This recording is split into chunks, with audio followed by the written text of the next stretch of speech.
nggak boleh jadi boleh gitu kan. Ya, anehnya ya semua pertanyaan itu dia bisa jawab. Tapi saat saya ditanya balik sama dia soal agama saya nggak bisa jawab. Rata-rata saya nggak bisa jawab. Dia bisa tanya sama saya, Tuhanmu yang mana sih? Itu tuh yang paling sebenarnya bikin bingung. Dan ada juga yang bikin kaget di Alkitab. Warahmatullahi wabarakatuh. Nama saya Melisa Untoro. Nama Islamnya Fitria Zubda. Tapi tetap pakai Melisa Untoro sih sekarang. Asal dari Muara Karang, Jakarta Utara. Sebelumnya saya beragama Katolik. Saya termasuk Katolik yang aktif sih. Saya ikut Youth for Christ dan saya sempat jadi bendaharanya di sana. Dan saya juga aktif di gereja Stella Maris Pluit. Saya yang pas itu ketua yang mengatur misa Inggris di sana. Jujur menyenangkan sih. Karena di luar ya memang saat itu mendalami Katolik banget gitu kan. Dan memang banyak teman juga gitu. Jadi ya kalau dibilang asik ya asik gitu. Tapi ya saat itu saat lagi mendalami, saat sedang mengerjakan itu semua ya tidak pernah ada pertanyaan aneh-aneh gitu. Percaya aja. Kalau saya dulu diajarin Islam itu agama yang keras gitu, dan rata-rata ya nggak jauh beda lah ya dengan doktrin-doktrin lainnya, terorisme, apalagi dengan pas itu zamannya 92 ya Allah 98 ya, zamannya 98 terus peristiwa Twin Tower. Ya, jadi ya memang saat itu saya mikirnya kok gini sih ajarannya Islam gitu. Dan saya itu termasuk orang yang kalau misalkan saya ngelihat azan di TV, saya skip gitu. Awal tertariknya itu sebenarnya gara-gara saya tuh hobi main game online gitu. Dulu semua game online tuh yang zaman-zamannya game online masih ngetrend di PC ya, komputer, laptop gitu. Itu rata-rata semua saya mainin gitu. Dan saat itu saya lagi main satu game dan saat itu juga saya berpikir saat itu pun saya masih aktif-aktifnya gereja. Jadi siapa sih gitu kan yang pengen dong misalkan bisa bawa orang dari luar masuk ke agama kita gitu kan. Di situ saya punya teman, dia saya liatin online mulu gitu kan, paling ngantor, abis selesai ngantor dia online game sampai pagi gitu kan. Saya pikir ya mungkin dia bukan seorang Islam yang taat sekali gitu. Jadi akhirnya ya saya coba ajak dia dialog singkat aja gitu. Saya sih yang nanya sama dia, kenapa sih kok Islam pas itu tahun 98 nyerang kita gitu, yang orang-orang Tionghoa gitu kan. Dan saya juga nanya-nanya dia masalah kepiting lah, saya tanya sama dia, kenapa sih dari nggak boleh jadi boleh gitu kan. Ya, anehnya ya semua pertanyaan itu dia bisa jawab. Tapi saat saya ditanya balik sama dia soal agama saya nggak bisa jawab. Rata-rata saya nggak bisa jawab. Dia bisa tanya sama saya, Tuhanmu yang mana sih? Itu tuh yang paling sebenarnya bikin bingung. Dan ada juga yang bikin kaget di Alkitab lu katanya, dia bilang boleh tuh pakai harus wajib pakai jilbab. Masuk gereja aja tuh rumah bait Allah katanya harus pakai penutup kepala. Kok lu nggak pakai? Lu ke gereja pakai apa? Saya jujur aja ya, saya saat itu kalau saya pikir-pikir, saya kadang ke gereja pakai rok cuma selutut gitu kan. Kadang juga lengan pendek, nggak pernah rapi, tertutup yang seperti diharuskan dalam Alkitab gitu. Saya cuma bisa bilang zaman sudah berubah gitu kan. Dia bilang katanya, berarti bukunya buat apa dong? Nggak usah diikutin, dia bilang. Terus dia bilang, itu saya kaget karena saya baru tahu detik itu bahwa di Alkitab disuruhnya seperti itu. Gitu. Dan itu akhirnya membuat semua pertanyaan-pertanyaan, saya pengen ada jawabannya dari yang masalah Tuhan, Tuhan yang saya percaya pas itu, Yesus Kristus, itu Tuhan apa bukan jadinya? Apakah dia seorang nabi? Apakah dia Tuhan? Dan apa tujuannya juga saya berdoa sama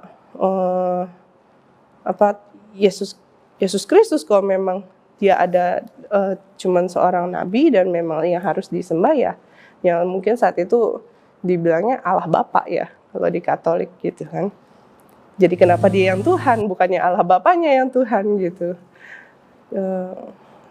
Dan banyak lagi sih pertanyaan, dan yang lumayan bikin saya timbul banyak keraguan-keraguan itu masalah menyembah berhala juga. Menyembah berhala, saya dikatain sama dia menyembah berhala. Di situ saya marah. Masa iya Yesus Kristus dibilang berhala gitu, dia patung kan? Di Alkitab dibilang nggak boleh lo nyembah-nyembah patung, tapi itu patungnya Yesus. Dia bilang, yakin lu mukanya kayak gitu? Dia bilang, nggak, saya nggak bisa bilang. Nah, dari situ di daerah rumah saya itu ada 2 gereja Katolik besar. Satu Regina Coeli, satu Stella Maris. Saya dari Regina Coeli, saya pindah ke Stella Maris. Tujuan saya cuma satu pas itu, memastikan mukanya sama, gitu. Dan itu berbeda, mukanya beda. Yang satu lebih besar dengan raut muka sedih, yang satu mungkin patung lebih lama yang agak tidak kelihatan, tapi raut mukanya dan bentuk mukanya saja sudah beda. Yang satu agak gemuk, yang satu tidak gitu. Jadi di situ saya mikir, berarti ini saya nyembah patung yang mukanya beda-beda, yang memang tidak jelas wujudnya gitu. Berhala dong gitu. Akhirnya itu titik dimana saya lumayan vakum, stop main game online saat itu. Karena saya muncul pertanyaan-pertanyaan yang bikin saya ragu sendiri. Gitu.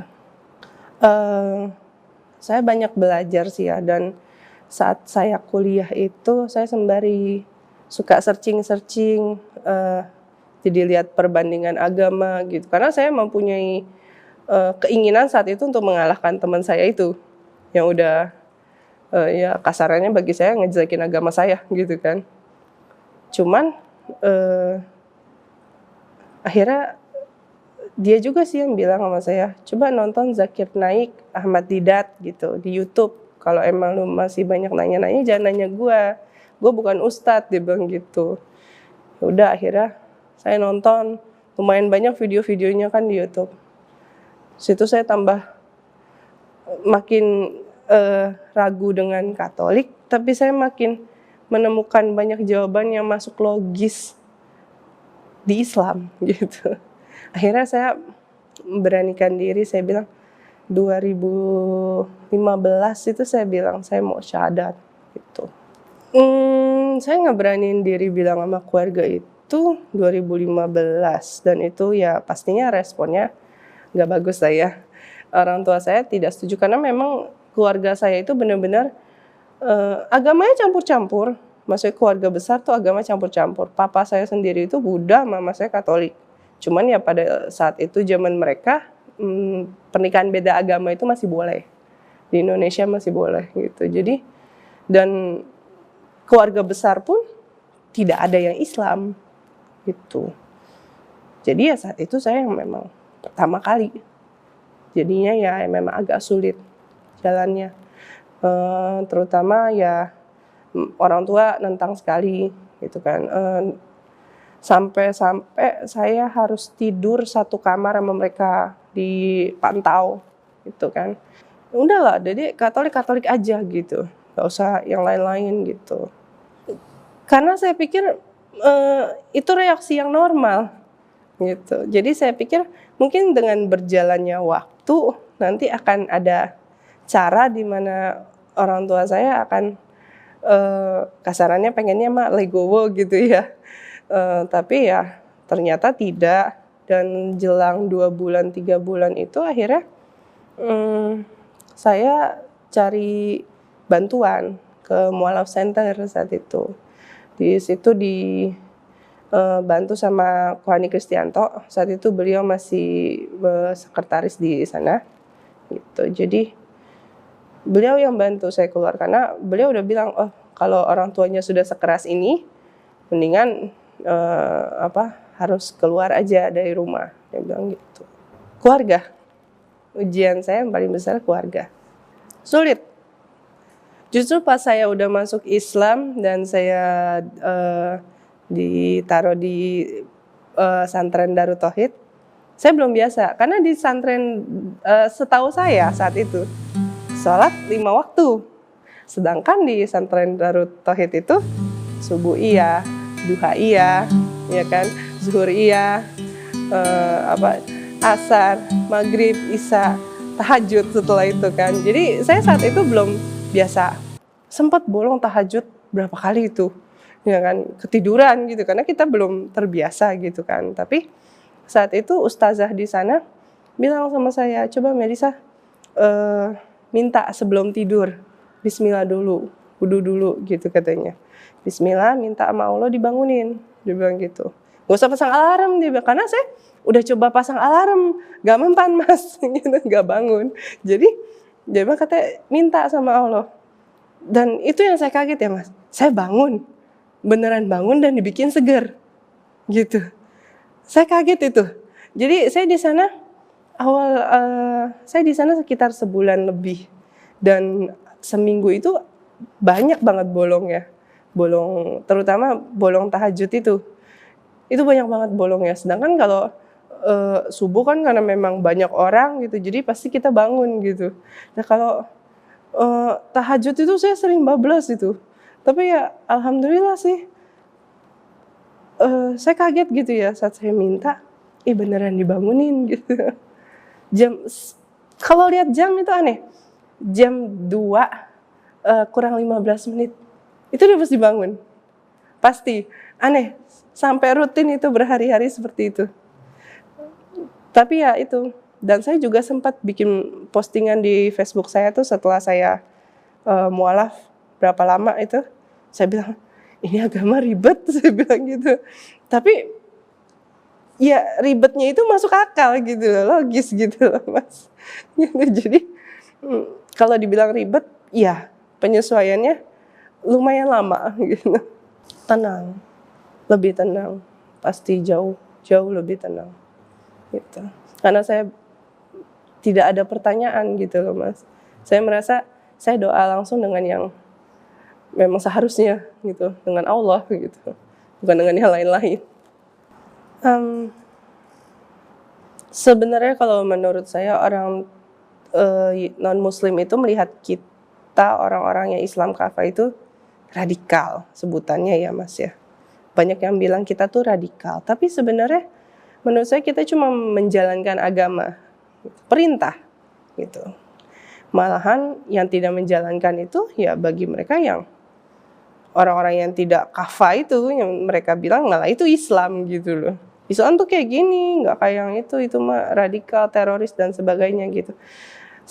Kalau memang mau kasarannya ngatain agama lain gitu, agama apapun, gitu, pelajari dulu.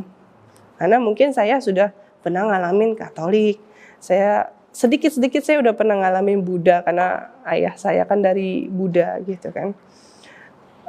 Dan setelah udah tahu Islam, saya dulu termasuk orang-orang itu, mas. Saya itu termasuk orang-orang yang ngatain Islam kafah itu radikal, terlalu lebay, gitu kan. Apa sih dari ujung kepala sampai ujung kaki ketutup gitu. Alhamdulillah saya sekarang begini, ikutan gitu kan. Ya karena memang seharusnya seperti itu. Jadi memang pelajari dulu agamanya gitu. Dan kalau memang ada perbedaan, toleransi lah. Kita banyak kok toleransi gitu kan ke agama Katolik atau ke agama Buddha atau kemana gitu. Cuman ya toleransi itu sama-sama lah, vice versa gitu, dua arah. Sama keluarga hubungan qadarullah belum baik ya gitu.